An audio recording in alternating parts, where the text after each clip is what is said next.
सकता है? हो सकता है कि नहीं? तो उनको पता है कि हमारे मार्ग में रोड़ा अटकाने का काम, हमारे मिशन में बाधा बनने का काम, हमको आगे जाने में रोकने का काम कौन कर रहा है? विश्व हिंदू परिषद कर रहा है। इसलिए हिंदू तो मस्त है, मैं और मेरा परिवार, मेरा कारोबार, यही तक। तो किसी से मतलब है क्या कि राम जी को अगर कोई गाली दे रहा, हमसे क्या मतलब? वो तो राम जी को गाली दिया है। क्या हम इस इंतजार में बैठे हैं क्या कि जब मेरी माँ को कोई गाली देगा तब मैं उसका कॉलर पकड़ूंगा? जब जय श्री राम का उद्घोष होता तो हम आप साथ में बोलते हैं कि नहीं बोलते? बोलिए। कहीं रामचरितमानस का पाठ होता तो हमको आपको खुशी होती है कि नहीं होती? क्यों खुशी होती है? क्योंकि राम हमारे आराध्य हैं। उनको हम कहाँ स्थान दिए हैं? अपने हृदय में। यही तो है।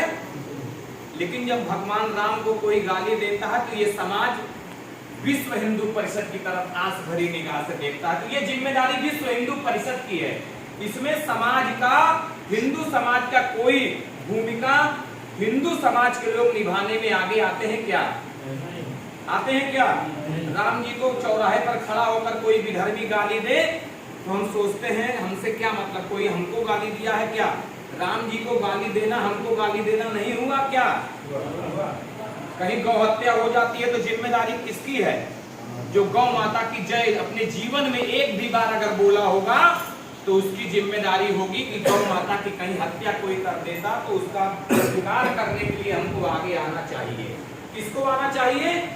केवल विश्व हिंदू परिषद को। समाज ये सोचता है। लेकिन विश्व हिंदू परिषद कोई गोरी में बधी कोई जनसंख्या या संख्या क्या है क्या? हम ही आप मिलकर यहाँ बैठे, यही विश्व हिंदू परिषद है।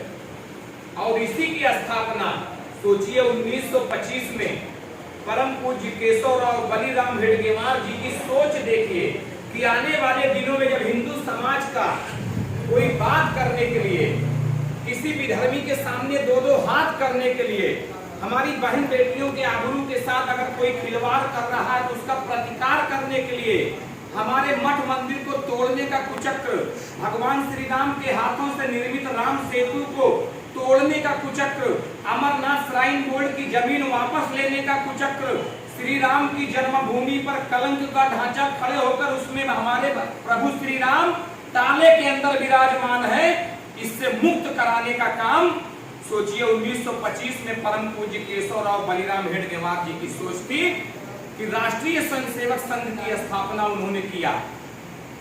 आज हम लोग छोटी संख्या में बैठे हैं। विचार करिए कि 1925 में जब अंग्रेजों का राज्य था, 5 छोटे छोटे बच्चों को लेकर और उनके मन में एक धारणा थी कि मैं दुनिया के किसी कोने में जहां भी हिंदू समाज रहता है उसको एक सूत्र में बांधने का प्रयास करूंगा, काम करूंगा। और ये किसके बल पर? हिंदू समाज के बल पर। 5 छोटे छोटे बच्चों को लेकर उन्होंने राष्ट्रीय स्वयंसेवक संघ की स्थापना की। आज राष्ट्रीय स्वयंसेवक संघ किसी परिचय का मोहताज है क्या? राष्ट्रीय स्वयंसेवक संघ से निकला वह नरेंद्र मोदी, जो कभी संघ की शाखाओं पर जाकर भगवा ध्वज के सामने प्रार्थना करता था क्या कि नमस्ते सदा वत्सले मातृभूमि त्वया हिंदू भूमि सुखम भर्वितोऽयम्। ये प्रार्थना करने वाला नरेंद्र मोदी आज दुनिया के किसी कोने में जब जाते हैं तो पहले क्या होता था?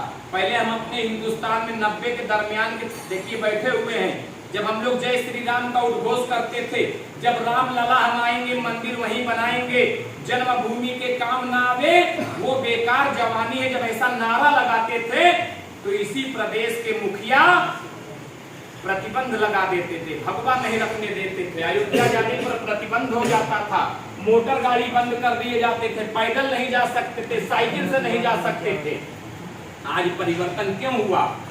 क्योंकि 1925 से जो हमने यात्रा शुरू किया था उस यात्रा में